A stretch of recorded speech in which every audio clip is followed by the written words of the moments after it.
Tadi malam jujur saja saya sulit tidur karena memikirkan persidangan sebelumnya.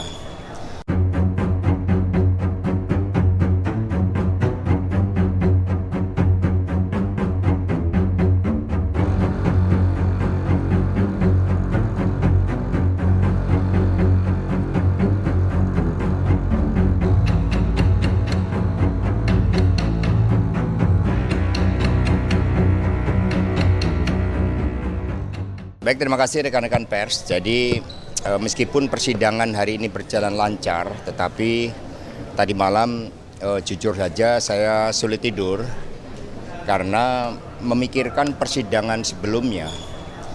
Di mana setelah kami berjuang sebelum ditahan oleh KPK pada hari Selasa tanggal 17 Februari, kami saat itu mengadakan konferensi pers agar KPK juga membuka ruang kemanusiaan terhadap saudara Agustiani Tio yang menderita sakit kanker untuk dapat melanjutkan pengobatannya di Guangzhou.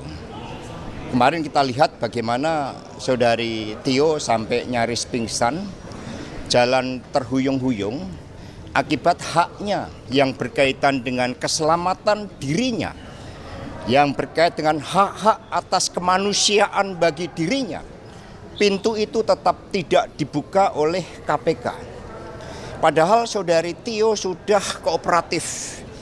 Dia kemarin mengatakan tidak mau disebut OTT karena saat itu tidak ada peristiwa hukum yang menyertai itu. Amplopnya masih ditutup, semuanya dia kooperatif. Dinyatakan sebagai penerima, dia kooperatif. Tetapi ketika kemudian ada intimidasi dan dia melihat suaminya kemudian dicekal tanpa pemeriksaan, dia tidak bisa berobat karena tidak mau menyebutkan keterangan berkaitan dengan apa yang terjadi di musola terkait dengan saya, maka kemudian dia menerima perlakuan yang tidak manusiawi.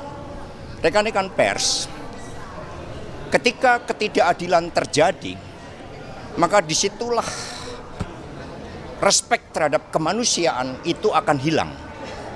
Sehingga ini seharusnya menjadi concern kita bersama.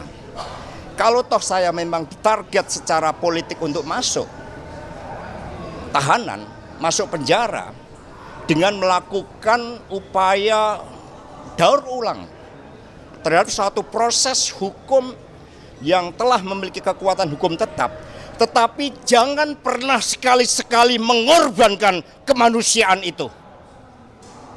Ini Pancasila kita. Di dalam Pancasila diatur bagaimana negara mengatur, melindungi segenap warga termasuk keselamatan hidupnya. Maka pada kesempatan ini saya menyampaikan suatu keberatan terhadap perlakuan yang sangat tidak manusiawi ini, dan semoga seruan kami sejak tanggal 17 Februari agar saudari Tio bisa melanjutkan pengobatannya itu dapat dibuka pintunya oleh KPK. Sekali lagi, ini bukan persoalan hukum lagi, adalah masalah kemanusiaan yang harus kita buka. Kita malu sebagai warga bangsa ketika negara tidak bisa memberikan ruang.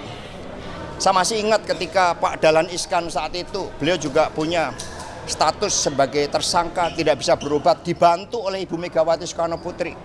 Saya dibantu untuk bertemu dengan Pak Yusuf Kalla karena alasan-alasan kemanusiaan itu. Kenapa sekarang pintu itu ditutup hanya karena saya dijadikan sebagai suatu target? Maka biarlah saya yang masuk ke tahanan KPK, tetapi saudari Tio yang sudah menjalani penjara, sudah bebas murni, hendaknya jangan lagi dilakukan berbagai halangan-halangan sehingga jiwa kemanusiaan itu sepertinya tertutup. Menurut saya ini pesan yang terpenting ya, di balik seluruh proses-proses yang kita lakukan. Saya siap menerima apapun di dalam keputusan pengadilan, tetapi jangan korbankan hak seseorang yang sakit kanker untuk berobat, melanjutkan pengobatannya.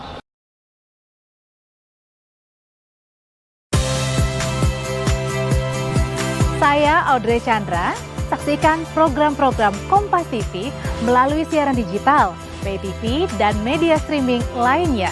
Kompas TV, independen, terpercaya.